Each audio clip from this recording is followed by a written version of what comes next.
Greetings, everybody. This is your boy, Legend Muyui. I'm back for another playthrough of Shadowrun Returns Dragonfall. I think I was at my hub doing some stuff. Happy Thanksgiving.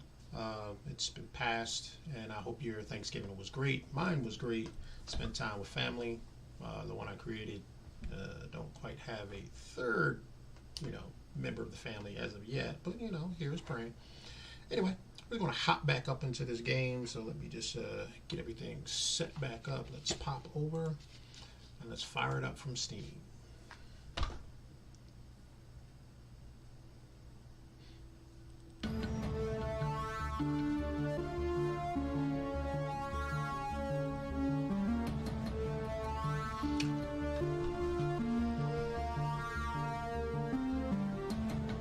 Really interesting. Just from the artwork, I see the bulge there from the teeth. I don't quite see it from this side, but hey, I couldn't do any better because my art kind of sucks. Anyway, let's pop back in and see where we were. I know we were in the Cruise Bazaar. The rest of the trip home is uneventful, but one thing is clear: someone is hunting you.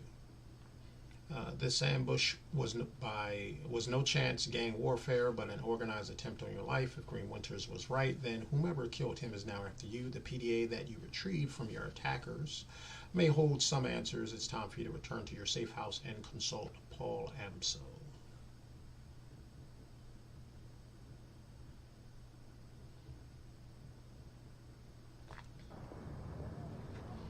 Okay, yeah, so last time we spoke to Fran Miller, I believe that was her name, and she pretty much, instructed me that, we got to mention, we got to go blow some stuff up. It's some horrible stuff there.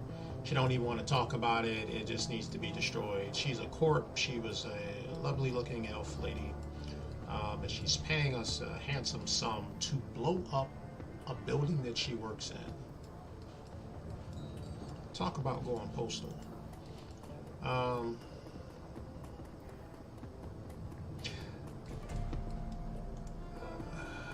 love this game. There's an interesting feature of this game. What's going on? I can go back to talk to Paul Amson. I thought I already talked to him about everything. So I'm going to go back in here and find out what this is.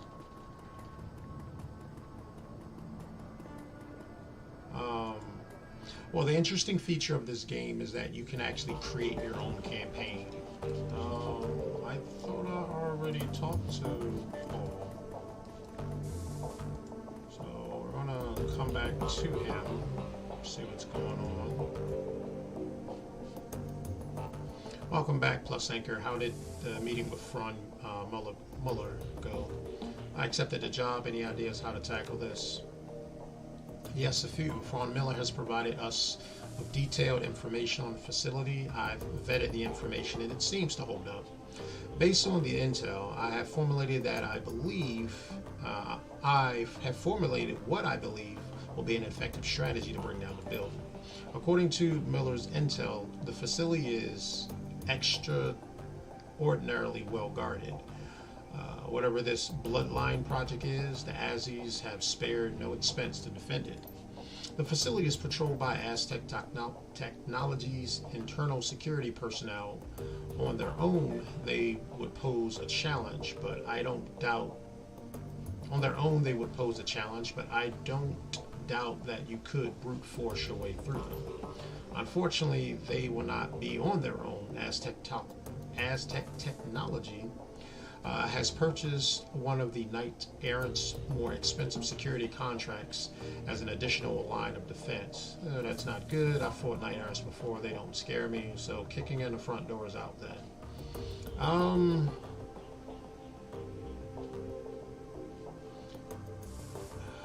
I don't think I would joke with this. I would just say, that's not good. No, it is not. Knight Errant is too dangerous to take on directly, but if we were to compromise their comlinks, we could at least partially mitigate this danger. I pulled some strings with an old contact of mine, and he's provided me with the address of a small software developer, OTK's International. They write the firmware update for Knight Errant's comm systems, and their defense should be considerably weaker than Aztec technology. My contract has informed me that OTK stored an off-site hard copy of every firmware update it develops for data security purposes. My suggestion is that you hit the offices of OTK International and reduce their computers to slag. I'm not, hope I didn't say a bad word right there, because I know in this, I gotta get the slang and everything for this game. I mean, I like it, but, you know, it is kind of dark, kind of sinister, not really Christian-like, everything you do, but it does, you know, changes in the world, how society behaves. It kind of interests me a little bit because, well, end times and all that type of stuff. Anyway, in the interim, I will have a hard copy of their next update replaced with a compromised version.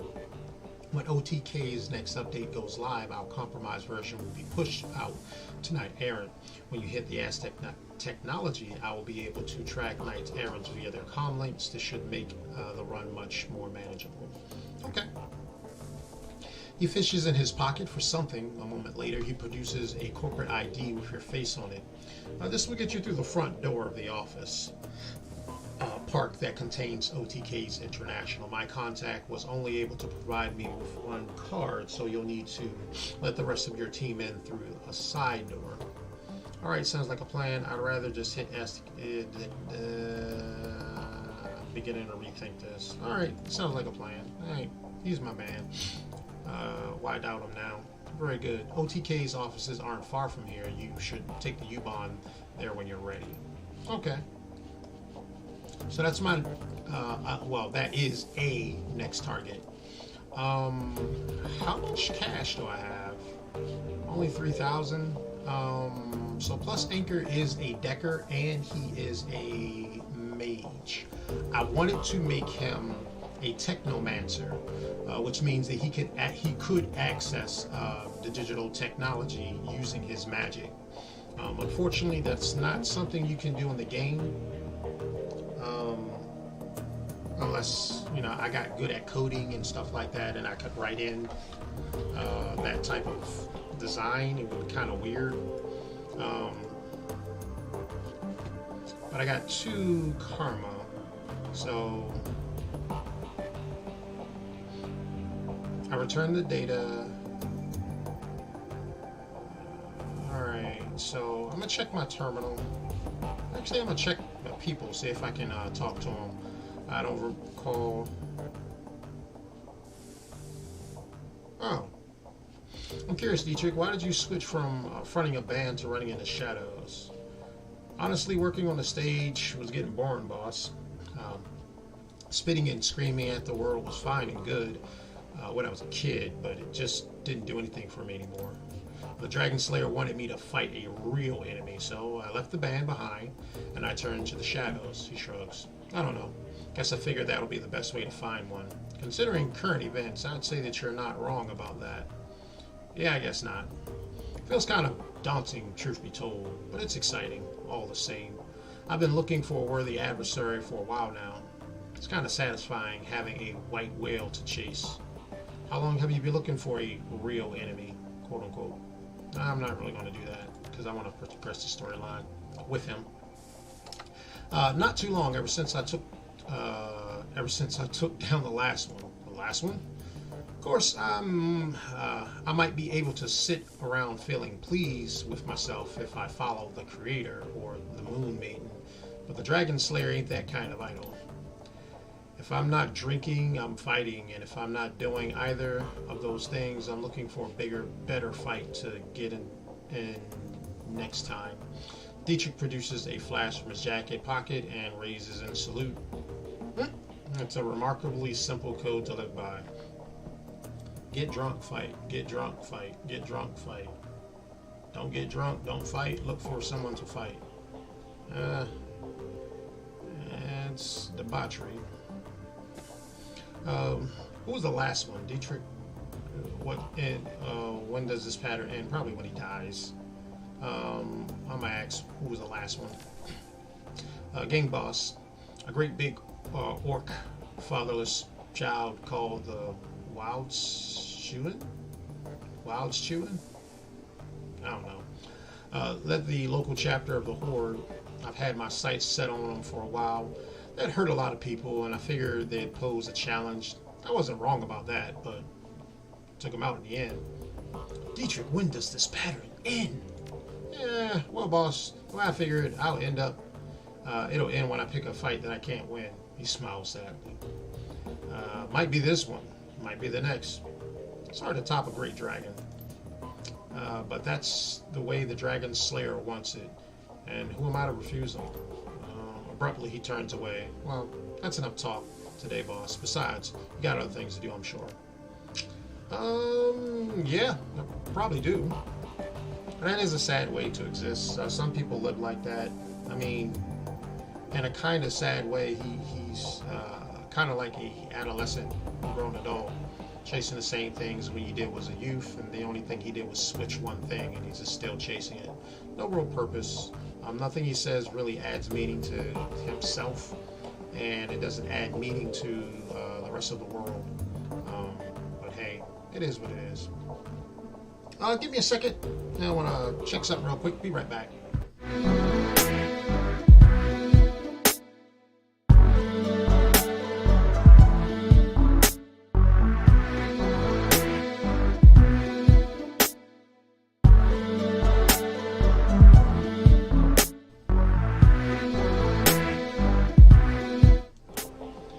Okay, I'm back. I didn't want to do the same dreadful issue that I had like the last couple times where I was streaming and nothing was coming through, or if I was streaming, well, no sound came through, and then one time I didn't have it on a proper thing. So I just wanted to make sure that you guys are seeing what I'm seeing. Okay. Plus Anchor. Do you trust me, Iger?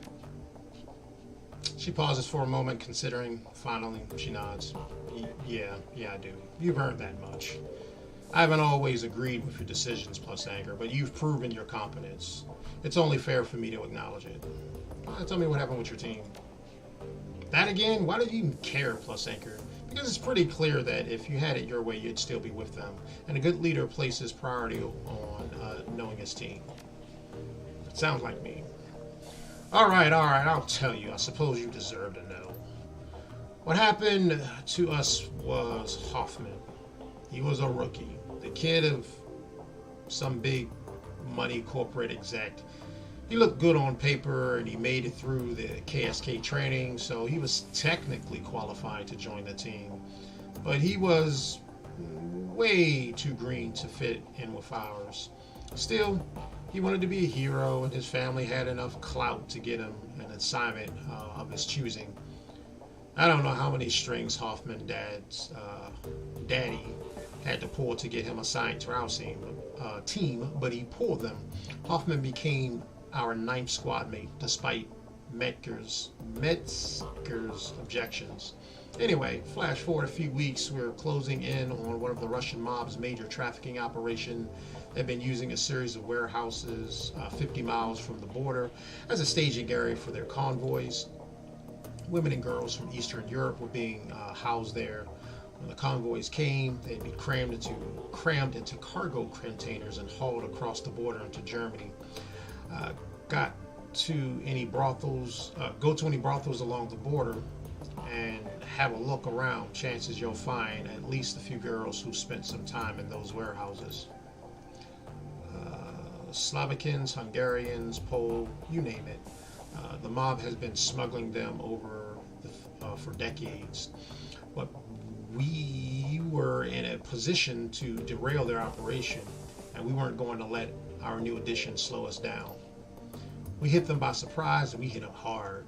Fisher and Braun managed to take down the Banshee that they had patrolling the site. Wolf had reconnaissance drones overhead, providing battle tac feeds to the rest of us.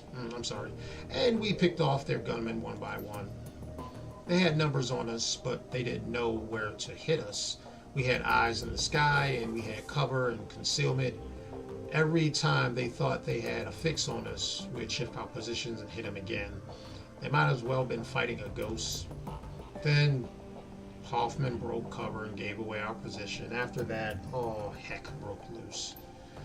Wolf went down first. The sound of it will haunt me.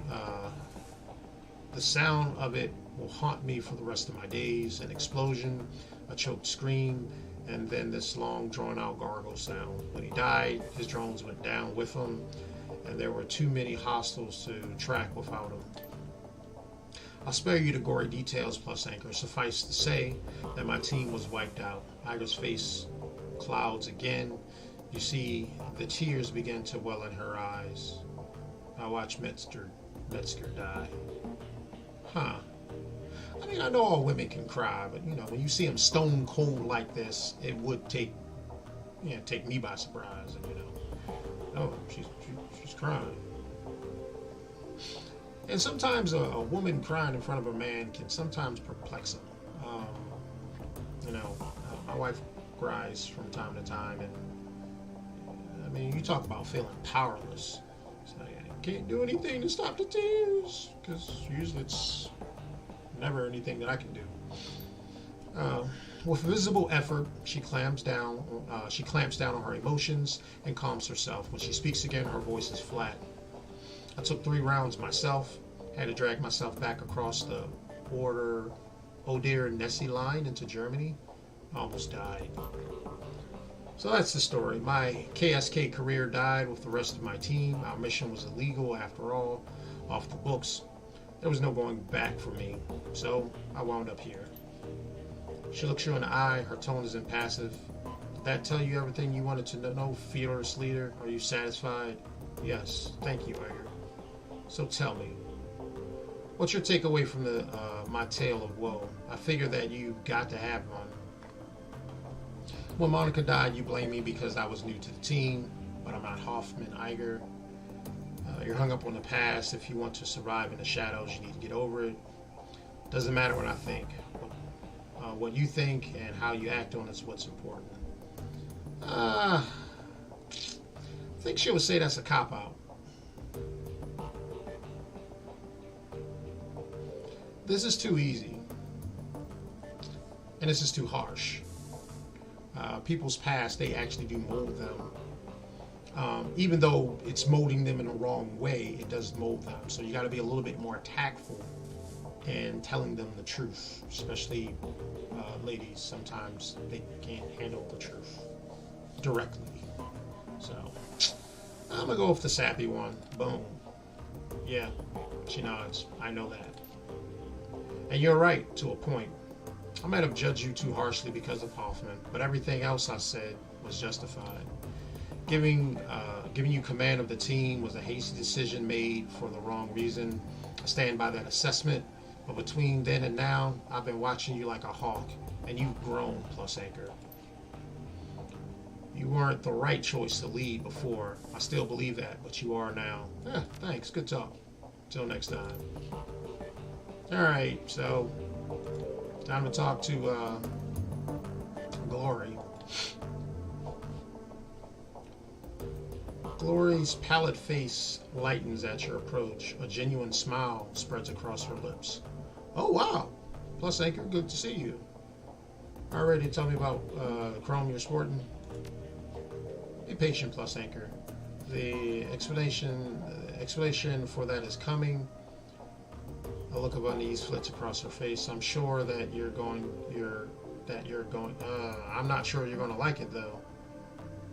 You needed time and I gave you time. Are you ready to talk about Forstellar yet? Boom. Yeah. Glory looks troubled more than you've ever seen her before. Whatever memories she's dredging up must be exceedingly painful. I'm not going to lie. I haven't been looking forward to this. But yeah, it's time. Plus Anchor, look, I'm about to tell you some things about myself that might change your opinion of me. It's entirely possible that you're going to hate me based on what's coming up next. I've accepted that, and if that's what happens, I sincerely believe that I deserve it.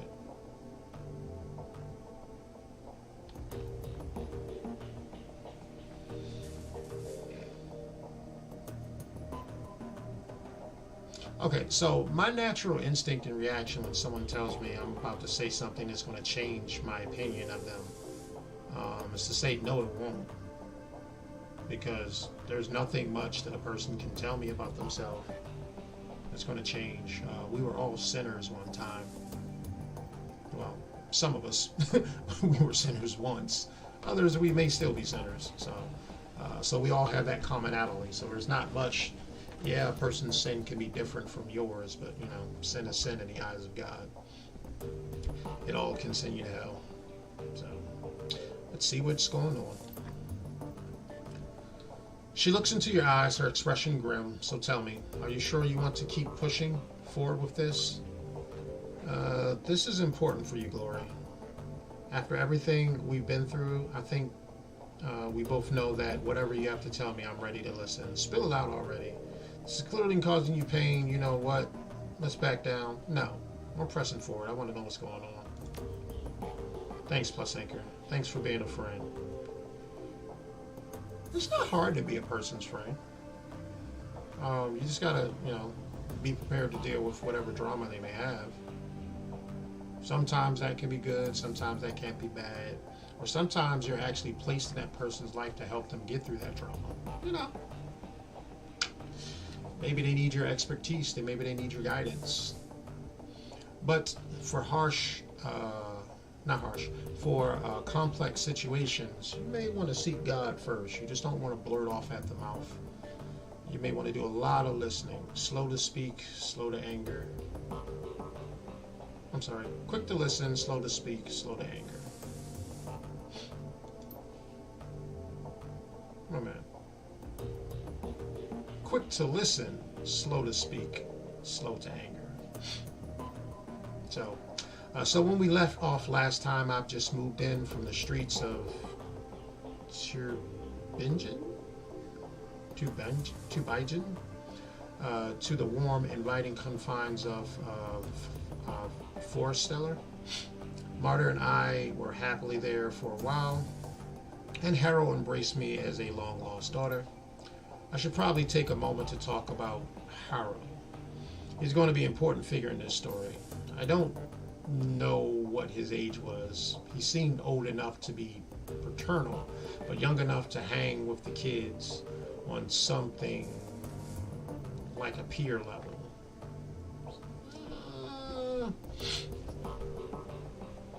So that could be anywhere between like 22 to 37.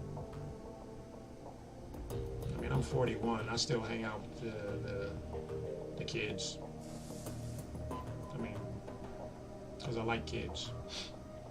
My best guess, I'd say he was in his mid-20s. Okay. He was handsome and well built, with a neatly trimmed beard and thick brown hair. And there was something else about him, something uncanny. Harrow had this charisma, this raw magnetic attraction that just made people latch onto him. You mean kids latch onto him?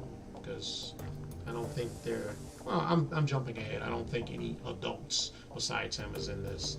I saw it over and over. All it took was a few words, a pat on the shoulder, and Harold would have a new convert. The other kids, at the farm, followed him around like a lost puppy. You spend time with kids. You're nice to them. You look out for their best interests, and you know they're there to be shaped and molded because you're giving them something that they want, something that they need. And you're supposed to be a living, walking example before them. It's not hard. I mean, it can get hard if you don't want to do that, but whatever. As much as I love Marta, and as much as I thought she loved me, we forgot all about one another when Harold was around. All that we wanted was to be close to him, to be a part of his inner circle, and soon enough we were. For a girl of 17, it was all terribly exciting. Harold had these rules of living that he would teach us, rules about self-determination and the importance of disobedience. And the importance of disobedience? What? He claimed to have taught classes at the University of Berlin, which he painted as a mix between an earthly paradise and an anarchist playground. Yeah, that's how our colleges are here in the U.S. Anarchy all around. They just want to throw down government and let chaos rule. He told us how Firestellar would be the focal point of a new movement for the children of the fatherland. He told us that we were special. We ate it up, of course. We were kids. For those of us in the inner sanctum, Harold would share even more. He had power, the likes of which I had never seen. Not my father's drunken fist or my childish experiments, but genuine, incredible power. He said that it came from the horned god. An ancient deity that he venerated. Okay, so it's going down the path of demonic worship. He knew about my latent abilities right away, and he offered to teach me. Naturally, I accepted.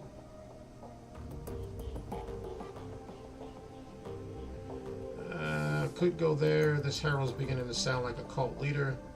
Can't say I blame you in your position. I would have done it. Yeah, I would have done the exact same thing.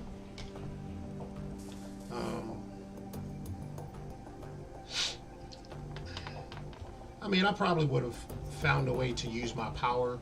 You know, if I had latent power waking up, I would have probably found a way to survive on my own.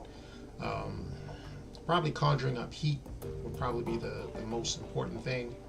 And then probably stealing some nourishment, trying to wiggle my way back into society, even though I got these powers. Probably found a corp job, used my powers there, made it. Yeah, I wouldn't have done. I'd never go the way of crime. It's not in me. And it's not in me to be suckered by, a mentioning of a horned god. Well, that's because I know what I know now. I'm gonna say I don't know. I just know that if I had powers, I would have been trying to use them and learning how to survive on my own. I would have been homeless for a while. I would have tried to deal with the elements as best as possible with my newfound powers. But I don't know all that Glory can or could have done, because she is cut off from those powers. She can't use them anymore because of all this chrome. In the Shadowrun universe, when you get a lot of metal or prosthetic parts, or it takes away from your essence, and your essence is how magical you possibly can be. So her essence is like shredded, so she can't do magic anymore. So I'm gonna go with the top one. Any bad reputation that they might have gained is well deserved, but there was more to it than that, as you'll see. Glory sighs. Hang with me, plus anchor. Rough waters ahead. So I became Harold's apprentice. He taught me to channel magic and summon spirits. He taught me rituals and pagan traditions, Machiavellian philosophy, and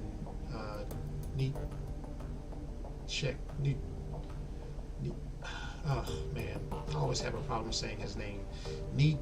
Nietzschean ethics. So the power of man. Yeah. All above, he taught me to connect with this horn god, and through it I learned power and arrogance. And it was all downhill from there. For the next few years, I lived at the Firestellar's Harold's enforcer and right-hand girl. I was also sometimes his wife and concubine. That was a distinction that I shared with all of the girls in the commune, including my beloved martyr. That's sad. So cult leaders living out. So this is the problem that I have. Like every time, why?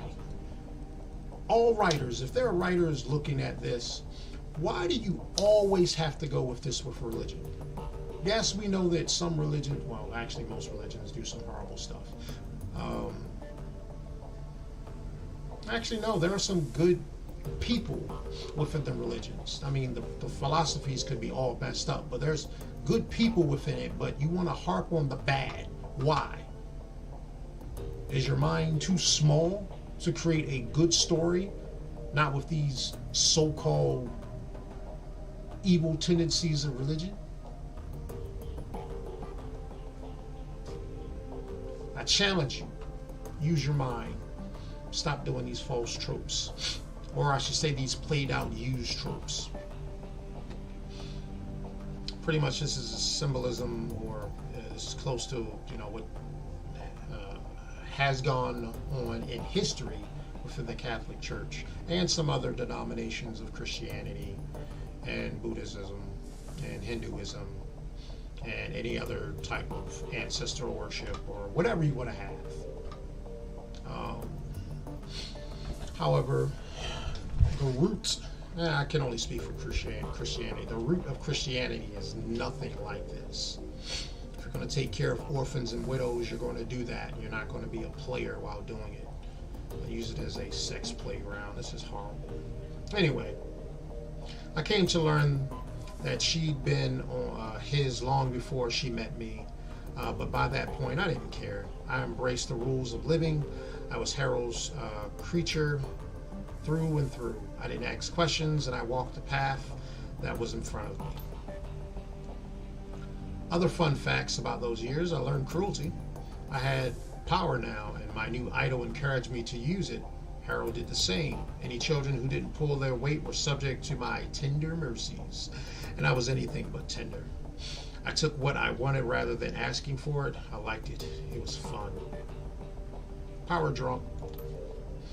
I also came to learn that Harold's horn god was not the Eichen first worship by throwback cults across Germany. It was certainly a god with horns, but it came from an altogether different tradition. Care to hazard a guess? The devil? And in the magically active community, we refer to it as the adversary.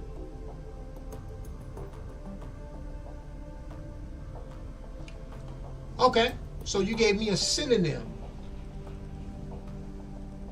We can go through all the horrible names, or I should say the names of the devil, Satan, adversary, accuser of the brethren,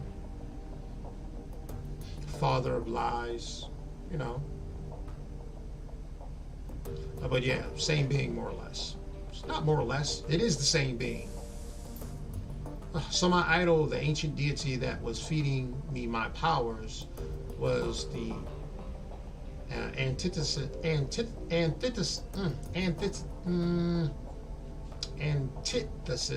of everything that is right and good. And you know what? I didn't care. In all our time together, Harold and I committed more atrocities than I could count. At this point, I was on to all of his tricks. I knew that Farcella was nothing more than a honey trap, carefully designed to lure local children into my master's clutches. I knew that the kids who seemed resistant to Harold's brainwashing techniques wound up fertilizing the garden. I knew that Harold's entire manifesto was BS. And I knew that through it all, Harold and the adversary were laughing because I was laughing right there beside them. Okay. So she did some horrible stuff. I don't want to pin the blame for my decisions on anyone but me. Oh, that's good. She's taking responsibility. That said, I would like to posit that my father's connection to the cruising riders might have helped play into a willingness to serve the adversary. So you got some false people who did some false things, supposedly about a righteous doctrine, but they went about it the wrong way, and it justifies you doing wrong. Instead of you using your brain and growing up and seeing the truth behind it. But I guess some people think that their life experience is greater than truth. The only truth that's really out there when it comes to humans is that we're all capable of horrible things. But at the same time, through Christ, we can do some good stuff. I mean, it's in the same token, unfortunately, through Christ, we can do some horrible stuff. I don't consider Catholics Christian. It's their position upon who Jesus is, and them following the true tenets from Christ. Yeah, I don't consider that. That, and they have another book alongside the Bible. I really don't like religions that have two books, so.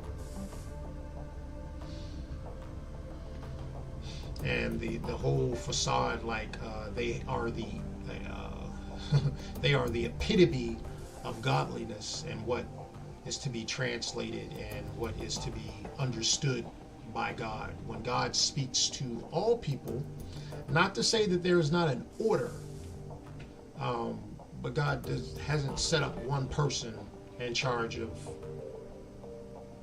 having the knowledge of Him. We're supposed to collectively worship God together and get an understanding of His truth and His wisdom. And even if we did, we could spend an entire eternity and we would still not know everything there is to know about God. There's a lot contained in the 66 books of the Bible. Anyway, in my warped, indoctrinated little brain, I equated the church with evil. Sounds like a scripture. In the last days, good's going to be spoken of as evil, and evil's going to be spoken of as good. So the opposite of that. I equated the church with evil, so the opposite of that, I figured, had to be, well, if not good, then at least not totally bad.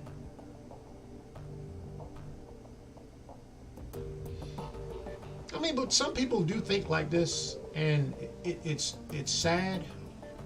You can't really fault them or blame them. Just educate them. Share the truth with them. That's all you really can do.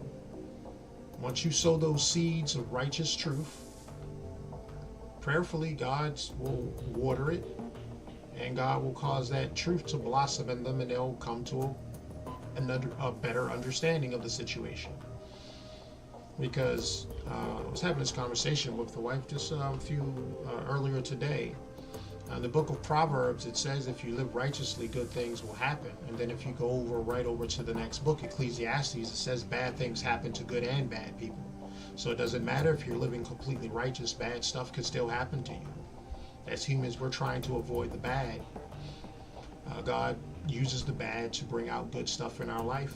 Or He could just, we could just be in the bad and still holding on to our faith, and we could be a living example to people, and that could be a testimony in all of itself. The children of Israel was in bondage for 400 years. God's chosen people in bondage. So some people lived and died in bondage.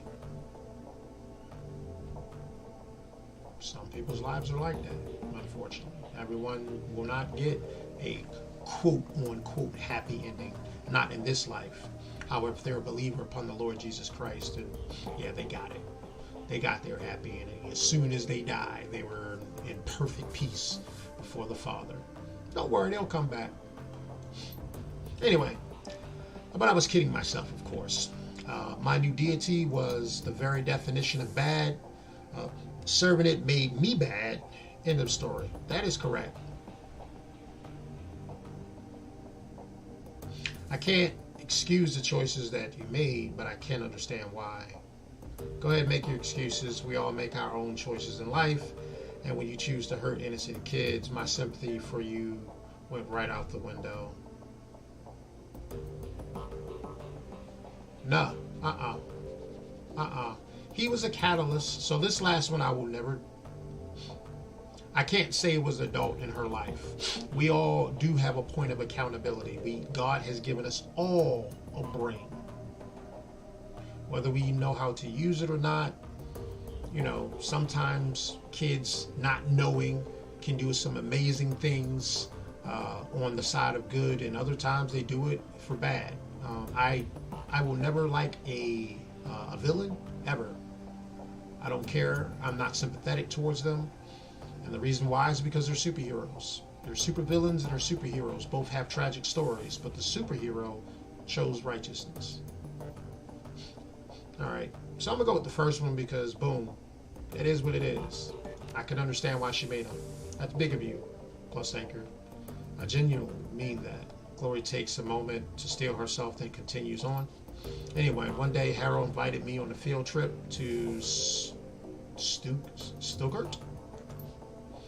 Over the years that I was at Fire Swing, the commune was easily doubled in size. It was thriving, all thanks to the efforts of Marta and the girls like her. Harold would send the girls out to neighborhood cities to lure in the street kids that nobody would miss. He targeted children because they were easy to indoctrinate and because nothing makes the adversary happier than corrupting the innocent. The devil comes to steal, kill, and destroy. That is a true statement. As we drove out to pick up the new recruits, I was already planning ahead. I was a foregone conclusion that I would pay my father a visit. The irony of a group of recruiting risers getting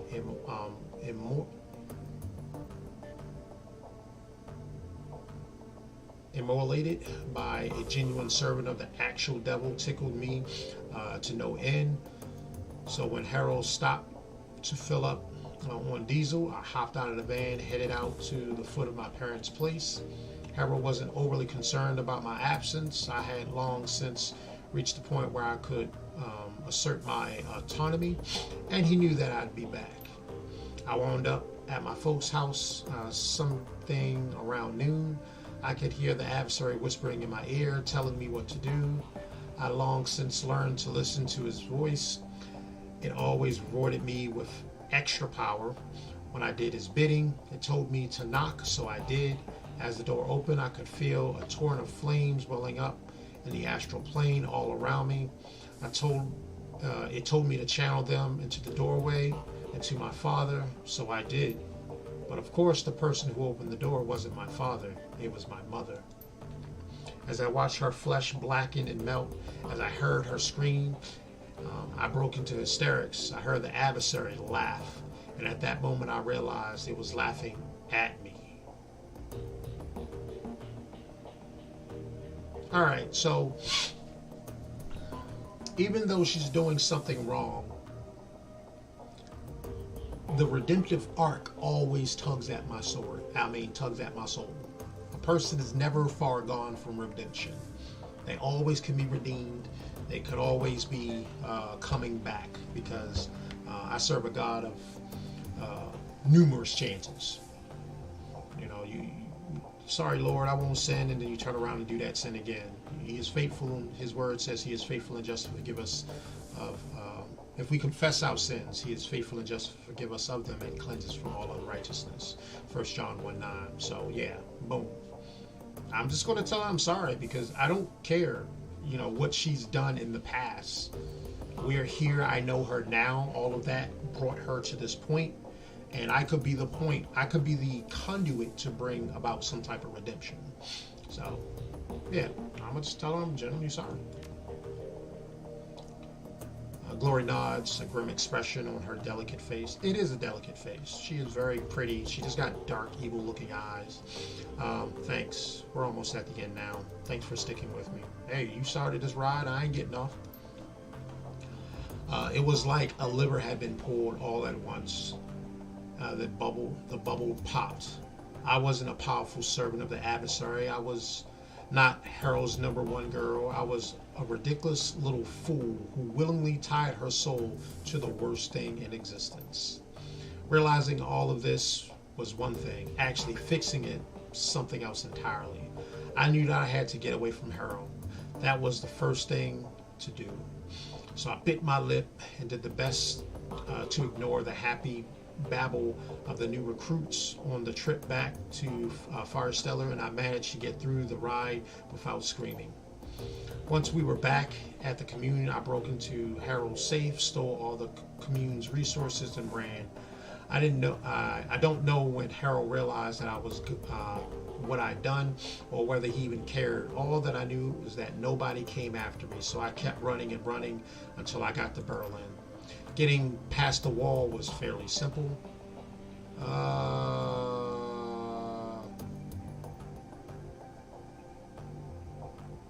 Maybe I don't know anything about Germany anymore. I thought the Berlin Wall came down. You know how easy it is to obtain falsified papers. The biggest obstacle that I faced during my flight was the adversary itself. I could run from Harold, but how do you run from something that's tied to your own soul?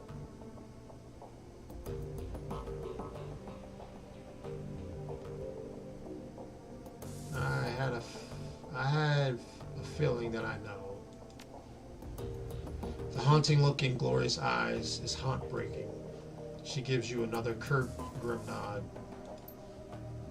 I walked into the office of the first street doc I could find, pointed at all the biggest, bulkiest pieces of cyberware that they had on display, and told him to put them into me. He tried to talk me into he tried to upsell me on better merchandise, arguing that what I was asking for was old and inefficient, better suited to be installed in a museum than in a body. He told me that I'd shred my essence and that once it was gone, I'd never be able to get it back. And that's what you wanted. I stuck to my guns. After all, shredding my essence was the whole point. Lori looked up at you. Her eyes are sunken and hollow. The aura of loss about her is palatable. She looks like a woman who had been through a lot of heck.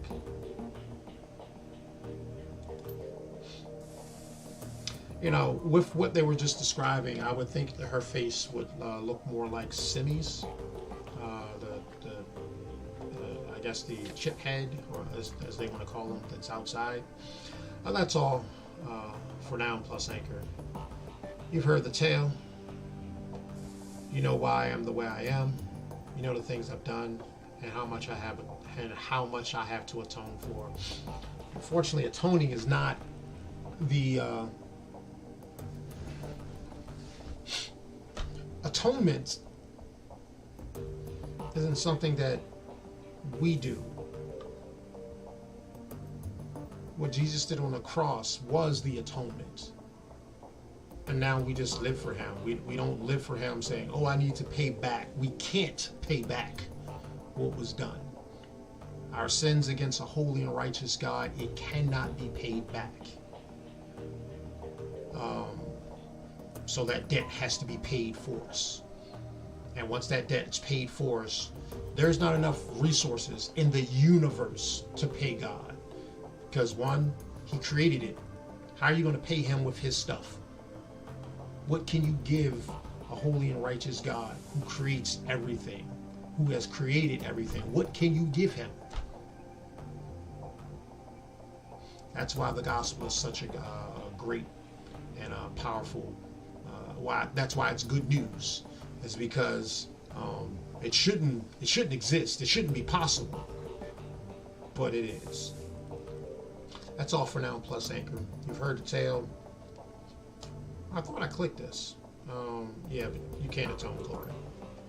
You still want my company? Fine. If I've lost your friendship, I understand that too. But for now, I just need to be alone. Girl, you didn't leave me. I am going to leave you right now. Where we at? Jeez, that much time passed already? Yes, it did. Time flies when you're having fun. All right, so this is going to be a talky one. So I'm going to see, they did mention some other DVDs here. I don't think I loaded the second DVD. Oh, some tracks here. The screen goes black for a minute, then Green Winters appears on the screen. The timestamp on the video is November 11th, 2054. Oh man, he looks rough.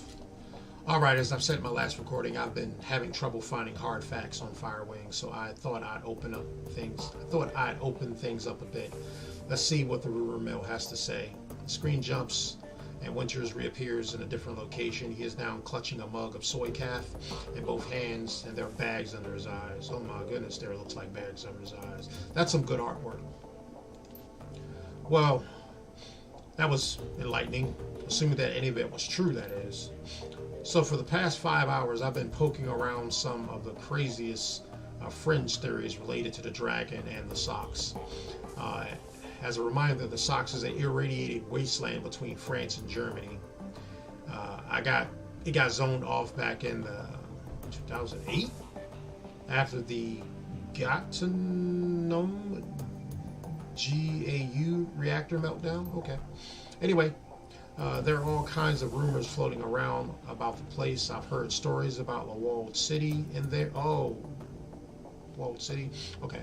I'm sorry, my mind went to the next installment of this game that has something about a walled city.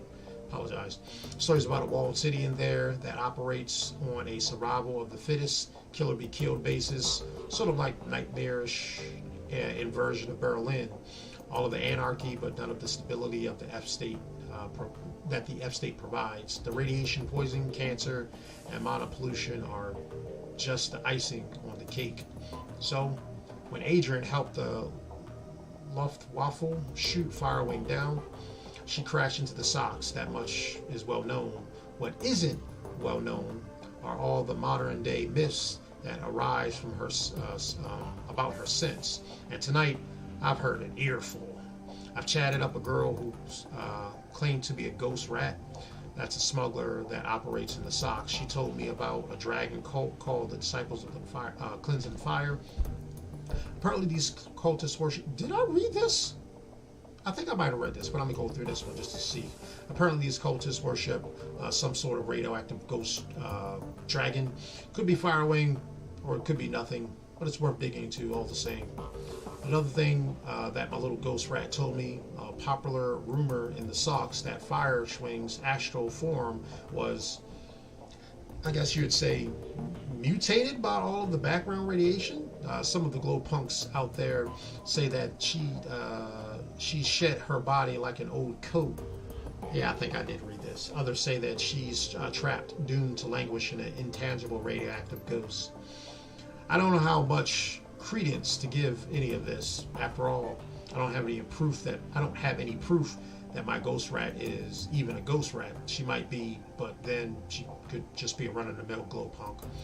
Or maybe she's just yanking my chain and she's never been into the socks at all. Who knows? Well, it's food for thought anyway. I don't know whether or not, whether the thought of some radioactive ghost dragon thing is any scarier than a genuine dragon, than a genuine dragon is, but it's interesting all the same. Now, the big question is, will any of this get me any closer to fighting Adrian? I'm going to go out on a limb and say no, but you never can tell. Yeah, I read that. I did that one. I don't think I did the third one, though. Whirling spin, spins up, scratch on the LCD, the menu fills the screen. Play track. Green Winter's timestamp is August 5th of 2042. That's not that. Wait a minute, where are we? 24. It's not that far away. Oh, he looks,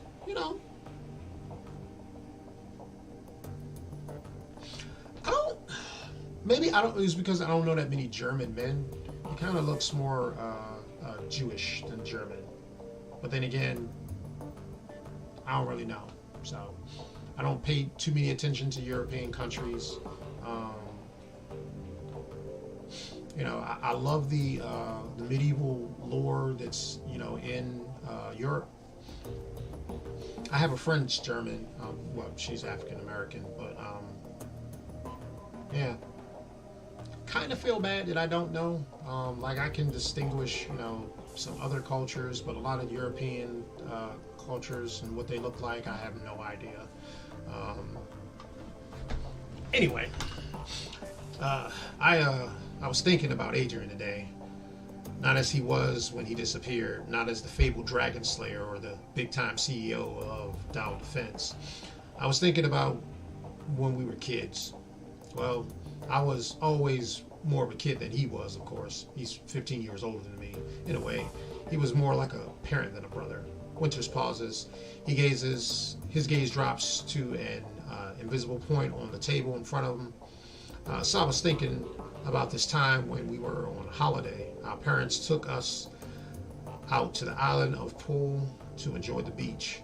So this is, look, ever since I've been listening to some Red Pill Space, and listening to a lot of British or English people speak.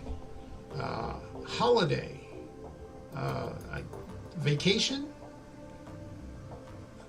I'm not sure why they say holiday, because the definition of holiday is holy day.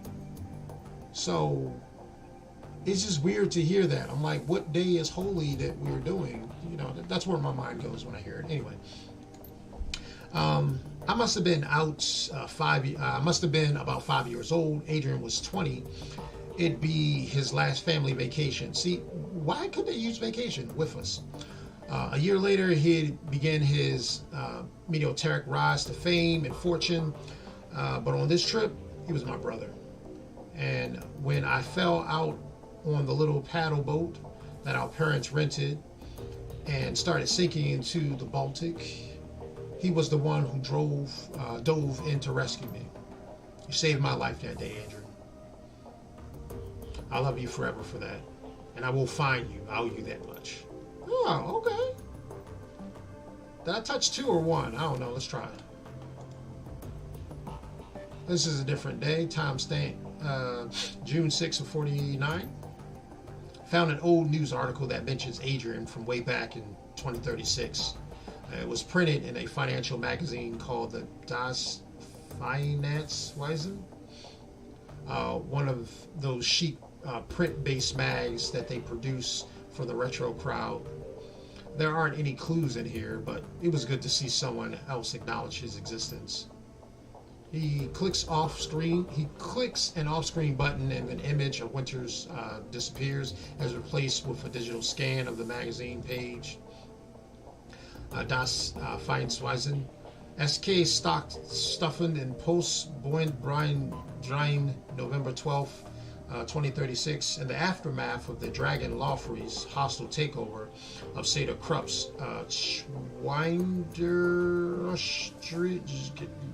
SKI, continuing brain drain of high-level executives is causing an ongoing worry among company shareholders.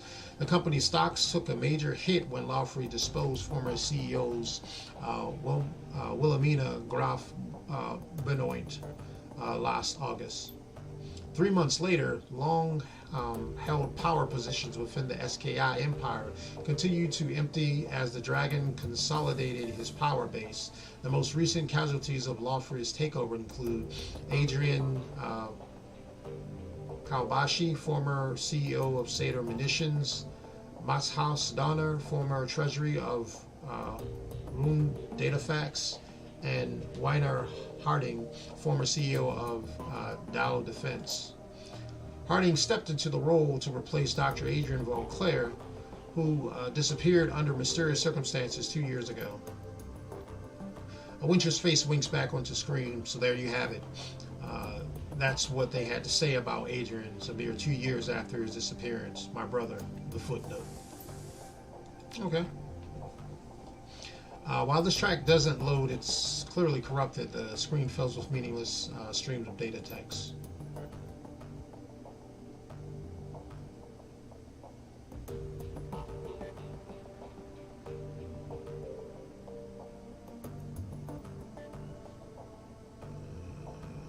Could make out Alice, maybe, somewhere or not. I don't know. Same thing. This is probably not meaningless. Or it could be, I don't know.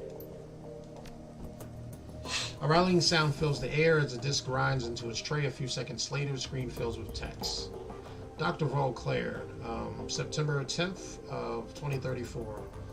It is my sad duty to inform you that by a unanimous vote of the Auslandsrat, your position as CEO in Dow Defense will be terminated at the end of this calendar month. Your continued misallocation of company funds to pursue personal agendas cannot and will not be tolerated any longer. The Superior Supervisory Board is not unsympathetic to your mental state. The trauma that you've endured during your pursuit of the Dragon Firewing must have been enormous. But your continued obsession with the dragon, the dead dragon, I might add, has proven a negative influence on this company and an unjustified drain on the company resources. The board wishes you all the best in your future endeavors. We have prepared a generous severance package to assist you in this time of transition. If there is anything more that we can do to help you, please don't hesitate to ask. Warner Harding. Interesting.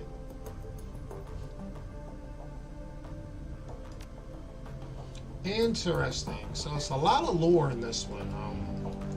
We find out that our friend Dietrich here is stuck into a rut between fighting and drinking. We find out the truth with Iger's team, how they died, and it was due to a rookie. Kind of adds the blame to us.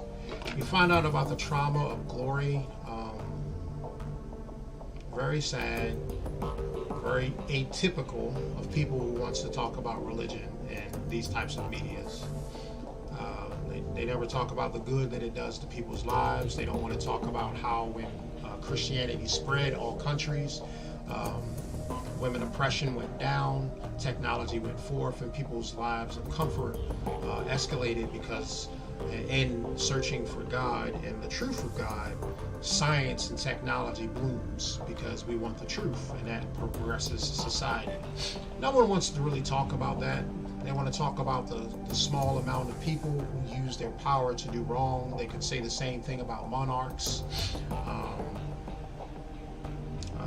They could say the same thing about patriarchs that had bad kings. They can say the same thing about matriarchs that had bad queens.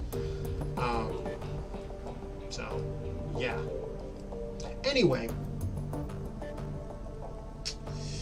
that's going to be about it. I went a little bit over because I wanted to get in this DVD watch. I'll probably hit up my boy over here. I haven't really talked to him since because I'm the decker and I don't really need a decker on my team, but we want to know about his story. Anyway, if this is your last piece of entertainment, which I do hope it is, I hope that you'll take the next few moments to do something more beneficial for yourself. Whether that's learning to do that thing that you always wanted to do, that you haven't had a chance to do. Spend 5, 10, 15 minutes, half hour, an hour doing that thing, learning about it, getting understanding of it so that you can be more of a benefit to yourself and to your future. Let it be that that one skill that you need to excel in your job, or let it be that one skill that'll get you out of your job to working for yourself. Well, whatever it is, you know what I say. This is your boy, Legend Muyui, out.